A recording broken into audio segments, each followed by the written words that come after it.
All right, fifth grade, now that we have your papers painted, we're ready to move on to making your cityscape.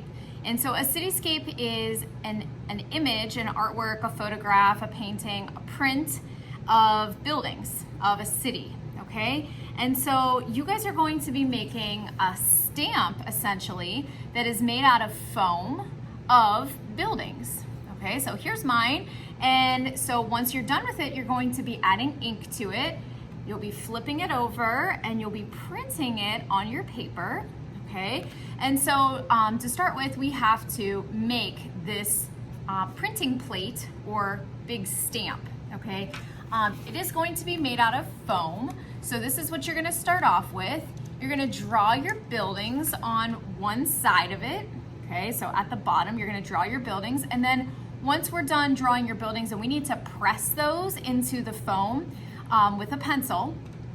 Once we're done pressing those into there, then we'll cut out the sky, and then we'll talk about printing. So to draw your cityscape, you guys can look up on your iPads in Google Images cityscapes, and feel free to use any type of shapes that speak to you for your cityscape.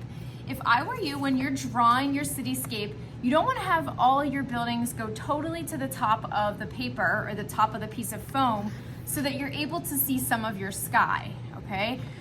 You want to have some tall buildings, some medium-sized buildings, and some short buildings. So you want to add in a variety of sizes of buildings.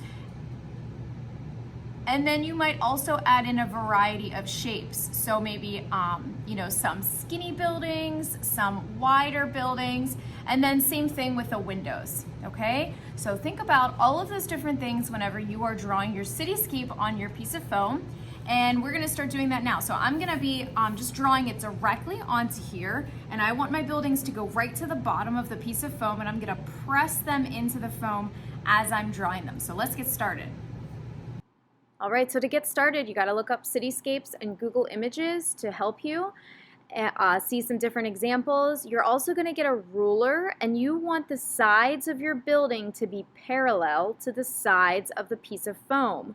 So really think about the marks that you're making on the paper before you make them, because there is not erasing on the foam. So you have to be kind of careful and just do your best. I know that people make mistakes. If you do make one, figure out a way to make it work for your project, and just start with light lines, and then as soon as you're sure you're happy with that line, then really push it into the foam. If it's not pushed into the foam the whole way, you won't be able to see it in your print. Okay, good luck.